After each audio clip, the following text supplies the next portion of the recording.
mae hi wedi dysgu Cymraeg I hunan. Felly mae hi yn esiampl I hunan o rywun sydd wedi llwyddo wrth ddysgu fel oedolyn.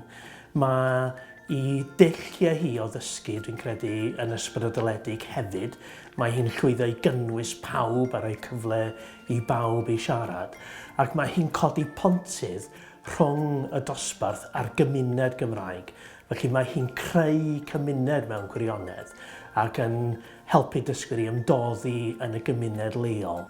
Wel, ni'n lwcus iawn yn Aberteifi bod cynllun pontio gyda ni, sef ble mae Cymru Cymraeg yn dod I mewn i'r dosbarthiadau I siarad gyda dysgwyr am rhyw hanner awr yn ystod y wers. Ac felly mae dysgwyr yn cael cyfle I siarad gyda Cymru Cymraeg go iawn, pobl go iawn yr ardal.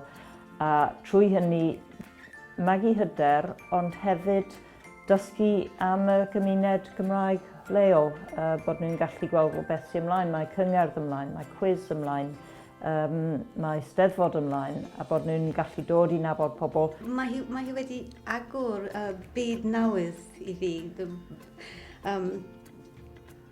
Byd o diwylliant Cymraeg wedi bod yn arbennig o dda.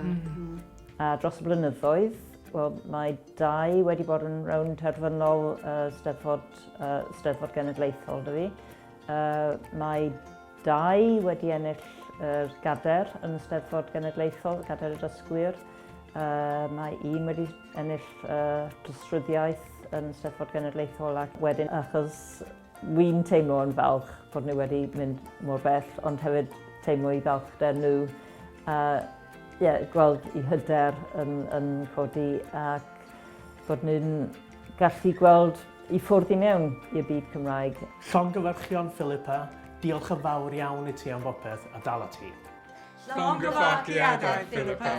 Wel, mae hynny yn anrhydedd I ennill. Wy'n diolchgar iawn I bobl oedd yn webu ac I y myfyrwyr sydd wedi dysgu cymaint I fi dros y blynyddoedd. Oddi wrthyn nhw i'n dysgu mwy na dim am siwt I ddysgu a cael syniadau beth sy'n gweithio, beth sydd ddim yn gweithio. Felly, mae'n hyfryd a mi'n falch iawn oedd hi wedi ennill. Diolch yn fawr.